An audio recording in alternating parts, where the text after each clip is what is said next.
Hi, welcome to Shailapuni YouTube channel. ಎಲ್ಲರೂ ಏನು ಮಾಡ್ತಿದ್ದೀರಾ? ಸಂಡೇ ಸ್ಪೆಷಲ್ ಏನೇನು ಮಾಡಿದ್ರಾ? ಇವತ್ತು ಸಂಡೇ ಅಲ್ವಾ, ಹಾಗಾಗಿ ಡೇ ರೊಟೀನ್ ಮಾಡೋಣ ಅಂದ್ಕೊಂಡಿದ್ದೀನಿ. ಹಾಗಾದರೆ ಇವತ್ತು ಬೆಳಗ್ಗೆ ಎದ್ದಾಗಿಂದ ಸಾಯಂಕಾಲ ನೈಟ್ ಮಲಗೋವರೆಗೂ ಏನು ಮಾಡ್ತೀನಿ ಅಂತ ತೋರಿಸ್ತೀನಿ ಬನ್ನಿ. ಬೆಳಗ್ಗೆ ಎದ್ದು 7:30-8 ಗಂಟೆಗೆ ಎದ್ದೊಳ್ತೀವಿ, ಯಾಕಂದರೆ ಸಂಡೇ ಅಲ್ವಾ, ಹಾಗಾಗಿ ಸ್ವಲ್ಪ ಲೇಟಾಗಿ ಎದ್ದೊಳೋದು.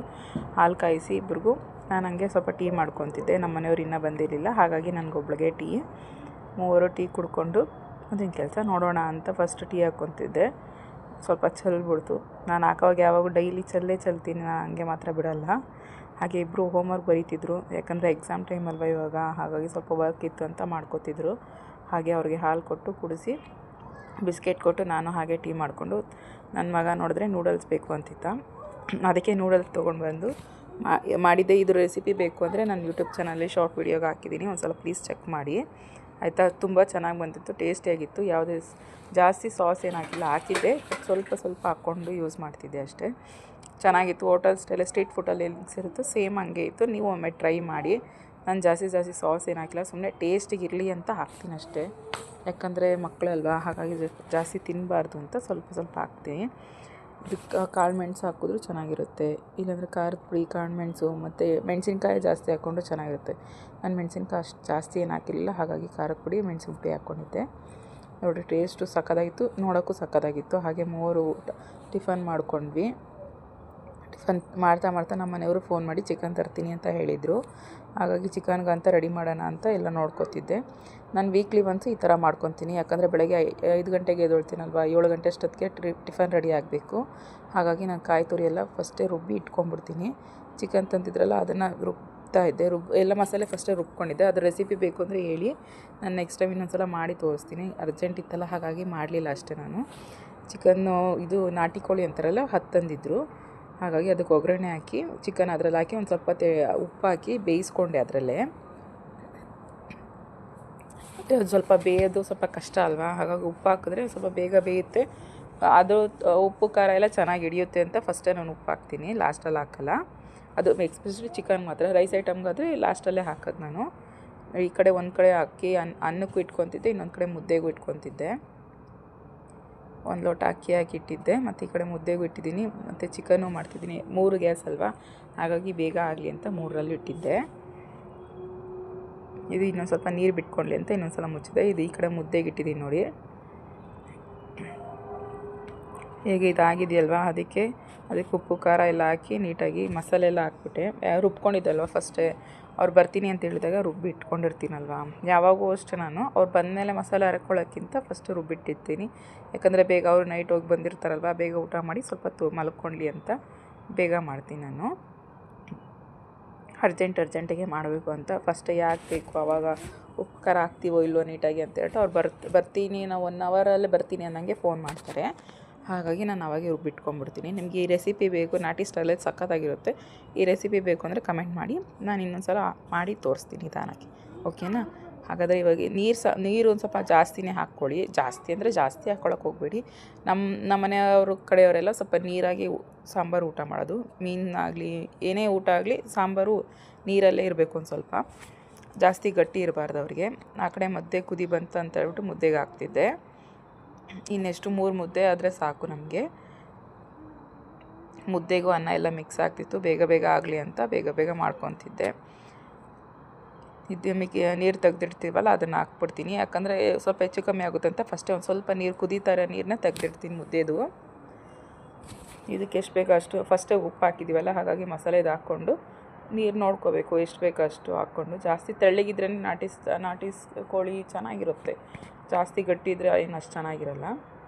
ಇದನ್ನಂತೂ ಒಂದು 5-6 ವಿಸಿಲ್ ಹಾಕ್ಕೊಳ್ಳಿ, ನಾಟಿ ಕೋಳಿ ಅದು ಮಾತ್ರ 5-6 ವಿಸಿಲ್ ಹಾಕ್ಕೊಂಡು. ನಾನು ಲಾಸ್ಟಲ್ಲಿ ಮೊಟ್ಟೆ ಮುರಿದೋದೆ ಅಂತ ನೆಕ್ಸ್ಟ್ ತೆಗೆದು ಮತ್ತೆ ಮೊಟ್ಟೆ ಹಾಕಿದ್ದೀನಿ. ಇಲ್ಲಿ ಬಂದಿದೆ ಇದು ಅನ್ನದ ರೈಸ್ ಬಂತು, ವಿಸಿಲು. ಸಾಂಬಾರ್ದು ಬಂದಿದೆ. ಒಂದು 5-6 ವಿಸಿಲ್ ಹಾಕ್ಕೋಬೇಕು ಒಟ್ಟಿನಲ್ಲಿ, ಅದು ಮಾತ್ರ ಜಾಸ್ತಿ ಹಾಕ್ಕೋಬೇಕು. ಇದು ಮುದ್ದೆ ಆಗಿದೆಯಲ್ಲ ಅಂತ ನಾನು ಯಾವಾಗೂ ಅದು ಮಣೆ ಮೇಲೆ ನಂಗೆ ಅದು ಟಕ ಅಂತ ಸೌಂಡ್ ಬರುತ್ತಲ್ವ, ಹಾಗಾಗಿ ನಂಗೆ ಅದ್ರ ಮೇಲೆ ಮುದ್ದೆ ಮಾಡೋಕ್ಕೆ ಬರೋಲ್ಲ. ಹಾಗಾಗಿ ನಾನು ಯಾವಾಗಲೂ ಇದನ್ನು ನೀಟಾಗಿ ಇಟ್ಕೊಂಡಿರ್ತೀನಿ. ನಾನು ಇದು ಚಪಾತಿ, ರೊಟ್ಟಿ ಎಲ್ಲ ನಾನು ಈ ಟೈಲ್ಸ್ಗಳ ಮೇಲೇ ಜಾಸ್ತಿ ಮಾಡ್ಕೊಳ್ಳೋದು. ನಮ್ಮದು ಇದು ಯಾವುದು ಕಿಟಕಿ ಬಾಗಿಲಿಂದು ಬೆಳಗ್ಗೆ ಮಾತ್ರ ಜಾಸ್ತಿ ಬರುತ್ತೆ. ಬೆಳಗ್ಗೆ ಟೈಮಲ್ಲಿ ವೀಡಿಯೋ ಮಾಡೋಕ್ಕೆ ಆಗೋಲ್ಲ, ಅಷ್ಟೊಂದು ಹಿಂಸೆ ಆಗುತ್ತೆ. ಯಾರಾದರೂ ಏನಾದರೂ ಅದ್ರ ಗೊತ್ತಿದ್ದರೆ ಸಜೆಷನ್ ಏನಾದರೂ ಹೇಳಿ. ಅದು ಏನು ಮಾಡಬೇಕು ಅಂತ ಗೊತ್ತಿಲ್ಲ, ಜಾಸ್ತಿ ಬ್ರೈಟ್ ಬರುತ್ತೆ ನನಗೆ. ಹಾಗಾಗಿ ಮುದ್ದೆ ಎಲ್ಲ ನೀಟಾಗೆಲ್ಲ ಇದ್ದು ಆಯಿತು. ಗಟ್ಟಿ ಏನು ಬರಲ್ಲ, ನಾನು ಚೆನ್ನಾಗೇ ಬರುತ್ತೆ. ನನಗೂ ಮದುವೆ ಮುಂಚೆ ಏನು ಅಷ್ಟಾಗಿ ಬರ್ತಿಲ್ಲ. ಮದುವೆ ಆದಮೇಲೆ ಮಾಡಿ ಕಲ್ತ್ಕೊಂಡಿದ್ದು. ಬಿಸಿ ಜಾಸ್ತಿ ಅಲ್ಲ, ಹಾಗಾಗಿ ನಾನು ಜಾಸ್ತಿ ಕೈಯಲ್ಲಿ ಮಾಡಲ್ಲ. ಫಸ್ಟು ಇದು ಸೌಟಲ್ಲೇ ಸ್ವಲ್ಪ ಜಾಸ್ತಿ ಮಾಡ್ಕೊಂಡು ಆಮೇಲೆ ಕೈಯಲ್ಲೇ ಮಾಡ್ಕೊಳ್ಳೋದು. ನೋಡಿ 3 ಮುದ್ದೆ ಕರೆಕ್ಟಾಗಿ ಆಗುತ್ತೆ. ಹುಡುಗರಿಗೆ 2, ನಮ್ಮದು ಒಂದೊಂದು ಆಗುತ್ತೆ ನೀಟಾಗಿ. ಸಾಕಲ್ವಾ, ಜಾಸ್ತಿ ಮಾಡಿ ಯಾಕೆ ಮಾಡಬೇಕು? ಹಾಗಾಗಿ ಸ್ವಲ್ಪ ಇಲ್ಲಿ ಆಗಿದೆಯಲ್ಲ, ವಿಸಿಲೆಲ್ಲ ಹೋಗಿತ್ತು, ತೆಗ್ದಿದ್ದೆ. ಅದು ಇನ್ನೊಂದು ಸಲ ಕುದಿ ಬರೋವರೆಗೂ ಇಟ್ಕೋಬೇಕು. ಒಂದು ಸ್ವಲ್ಪ ಲಾಸ್ಟಲ್ಲಿ ಕೊತ್ತಂಬರಿ ಸೊಪ್ಪು ಹಾಕಿ ಒಂದು 5 ನಿಮಿಷ ಕುದಿ ಬರೋವರೆಗೂ ಬೇಯಿಸ್ಕೊತೀನಿ ನಾನು. ಹಾಗೆ ಡೈರೆಕ್ಟಾಗಿ ಹಾಕಲ್ಲ.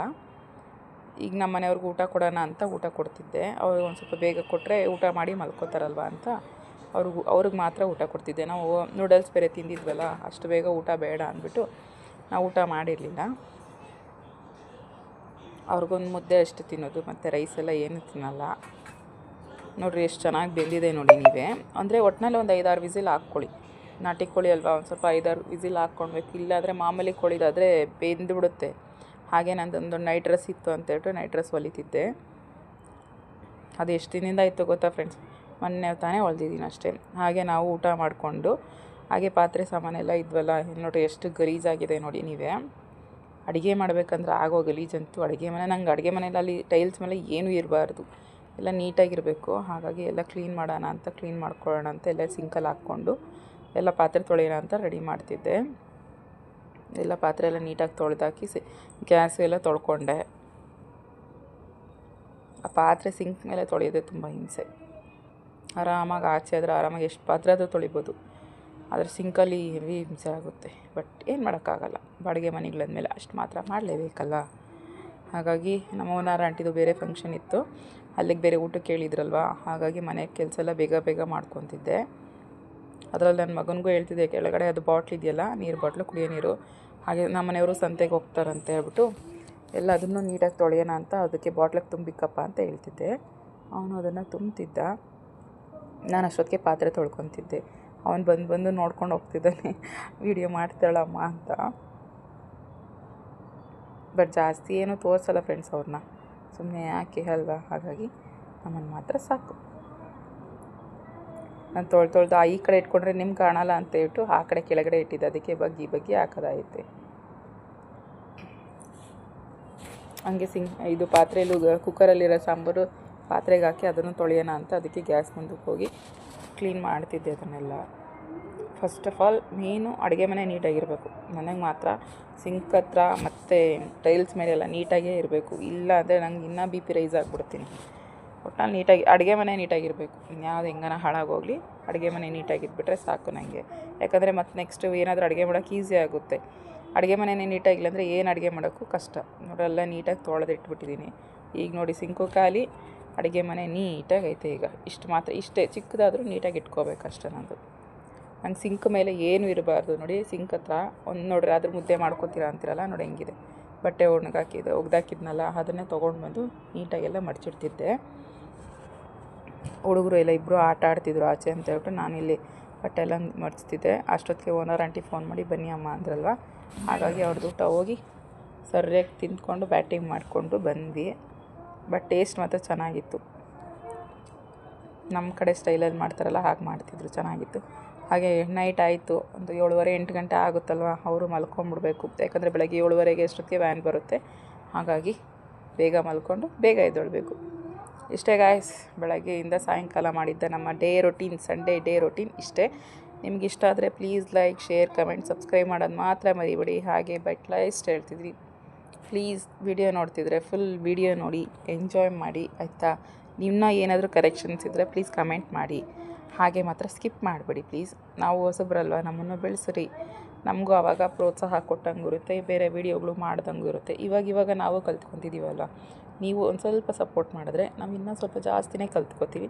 ಆಗ ಇನ್ನೂ ಜಾಸ್ತಿ ಎಂಟರ್ಟೈನ್ ಮಾಡ್ತೀವಿ. ಓಕೆನಾ ಗಾಯ್ಸ್? Thank you. ಇಷ್ಟೊತ್ತವರೆಗೂ ನನ್ನ ಚಾನಲ್ ವಿಸಿಟ್ ಮಾಡೋದಕ್ಕೆ ತುಂಬ ಥ್ಯಾಂಕ್ ಯು ಗಾಯ್ಸ್.